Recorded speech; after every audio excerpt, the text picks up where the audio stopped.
Greetings to you all in the Activision Blizzard Board of Directors.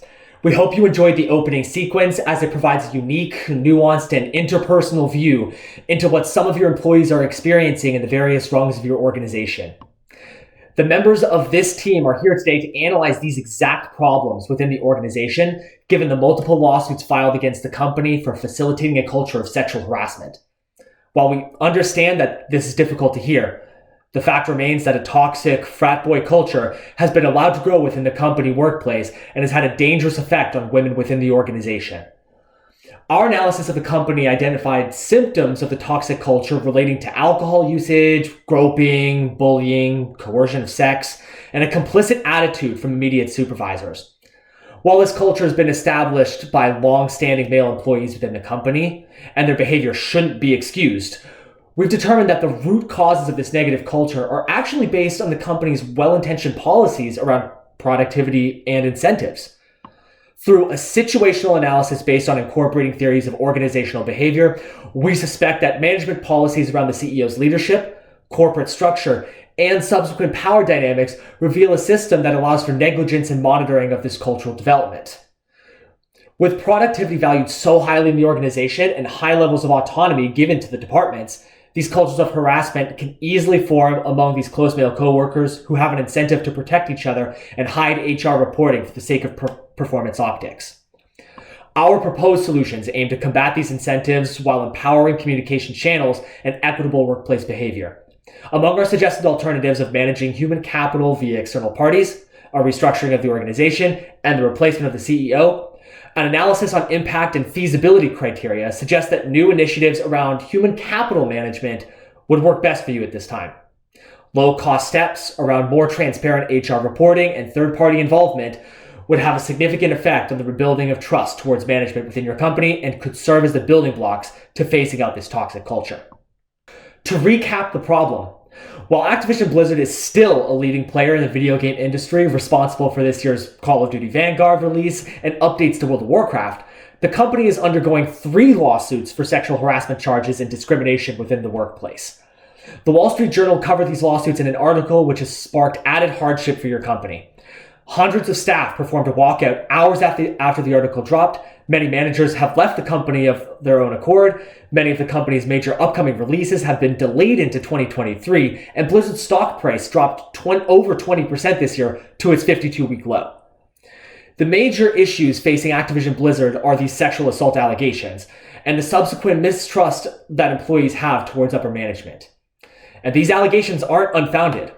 While Activision Blizzard appears to pride itself on an eccentric culture that provides symbols and sculptures acknowledging the creative work of its teams, there's also a toxic frat boy side that prides itself on hazing and sexual misconduct. For example, the executive hotel suite at BlizzCon titled the Cosby Suite, where male supervisors would try to coerce women into sex.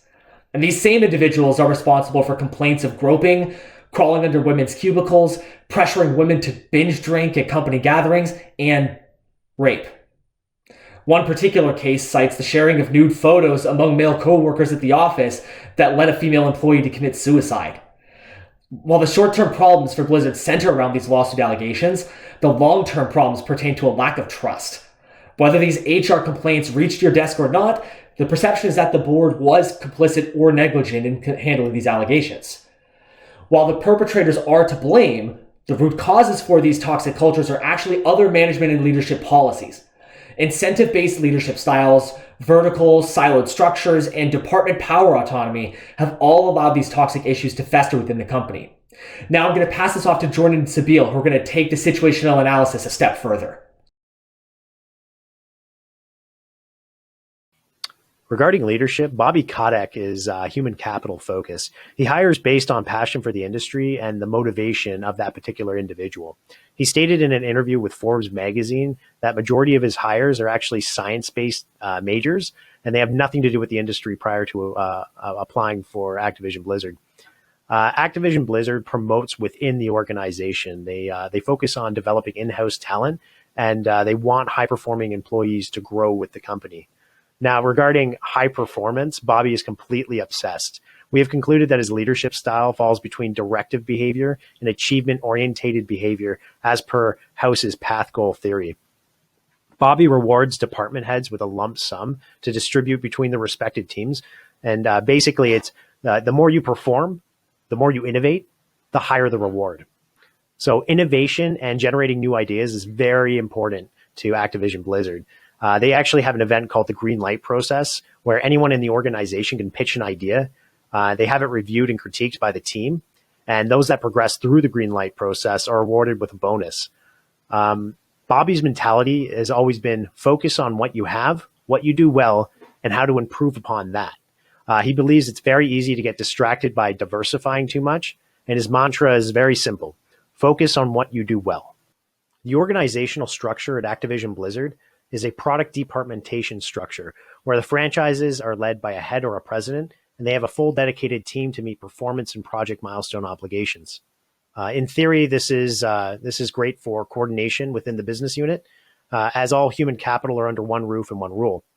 The vertical hierarchy, however, can create a communication barrier, as the CEO only receives updates from the leadership team.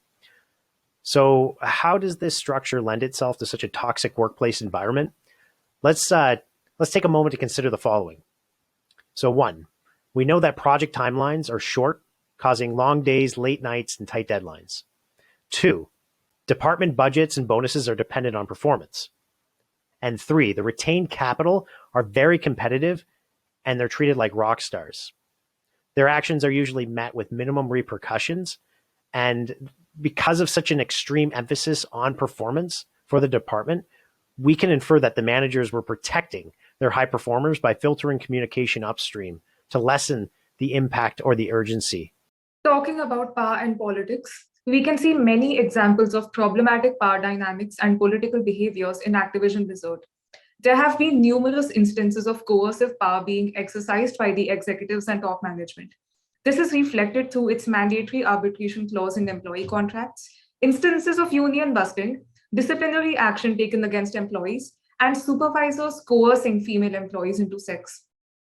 We can also see a pattern of dysfunctional political behavior in the form of destruction of evidence by HR, unequal employment opportunities for men and women, enforcement of the mandatory arbitration clause, and intimidation. CEO Bobby Kotick concealing vital information from board members while being aware of rampant sexual misconduct is another example of company politics at play. By silencing the voices of victims and not investigating the problems further, he gained political advantage by having the company appear productive and healthy to shareholders. The top leadership and HR seem to rate high in Machiavellianism, which is the tendency to advocate the use of lying, deception, and compromising morality to achieve one's goals. The leadership at Activision Blizzard has flagrantly lied in its public statements about harassment allegations. They have also repeatedly made false promises to take action, and then made false claims about having taken steps to combat the problem. Management also engaged in defensive political behavior, such as stalling on responses to complaints and scapegoating employees. Middle management and HR appear responsible for stalling a number of HR tickets, with response to punishment occurring only after severe actions like lawsuits. Ethical misconducts of varied categories can be observed within Activision Blizzard's leadership. These include abusive behavior, lying to employees and the media, conflicts of interest, discrimination, retaliation against whistleblowers, sexual harassment, and falsifying records. A primary reason for this behavior can be attributed to bounded ethicality, which means that people are vulnerable to ethical blind spots and tend to be insensitive to their own conflicts of interest. This can be seen in the upper management's choice of the law firm Wilmer Hale, which is infamous for discouraging workers' rights. Bounded ethicality also makes people favor people who are like themselves. In this case, men favoring other men and failing to act as allies to women when the situation so demands. A need for personal power among top leadership also amplifies these ethical lapses. Another reason behind these gross ethical misconducts is the frat boy industry culture, wherein interactions between employees that were once acceptable have now become abusive and sexually aggressive. To add to this toxicity, executives participating in this frat boy culture serve as poor role models for subordinates who go on to perpetuate this vicious cycle of sexual harassment. Thank you, Sabir. We will now analyze the various alternatives available to us in order to tackle the key issues highlighted by the case. Furthermore, we have tried to weigh down our analysis of the alternatives basis the following key factors. Number one, the cost of implementation itself. Number two, the expected duration of the implementation. Number three, relative feasibility of the same. And finally, the impact of the alternative on employee and employee morale. Now, let's look at the alternatives. First is the human capital approach, which revolves around making the positive changes in the existing HR practices of the company. This includes having an independent audit mechanism, better hiring practices, and equal gender representation. Second is to change the organization structure to a matrix structure. This, in my opinion, will help open a dialogue process between different departments and ensure equal cultural development of the staff. Third option is to sack Bobby Kotick in line with the recommendation of the employee union. While Bobby himself is not an accused of the harassment, but his leadership style and policies ignored existence of a culture promoting misconduct against women. Of all the three options, we expect this option to be the least feasible, as it was Bobby Kotick's leadership which brought the company into the pole position of the gaming industry which it is today. A relative assessment of all the three options suggests that we go ahead with option 1 and option 2 as recommendations. Over to Phoebe now to explain the recommendations in further detail. So for the recommendation part, our team believed that Activision Blizzard must prioritize trust, action, and accountability to regain confidence. So what we think we can do is we can introduce a ticket-based HR compliant audit system managed by a third party, and that could help rebuild the trust. The cases logged through the existing HRMS can send duplicate, non-detailed lists to an ABK Alliance member, and these confidential lists are not to be published. The ABK Alliance can help monitor the frequency and the volume of HR tickets by having access to outstanding HR tickets and compliance. They could be empowered to contact the employee to choose to close the case or not, and every month a third-party auditor will evaluate both HR and ABK list. If the list match, then good, but if it's not, there will be an investigation. On the other hand, we highly recommend to increase female board of director members, and then we implement rotational presence from upper management by introducing continuous reinforcement schedules.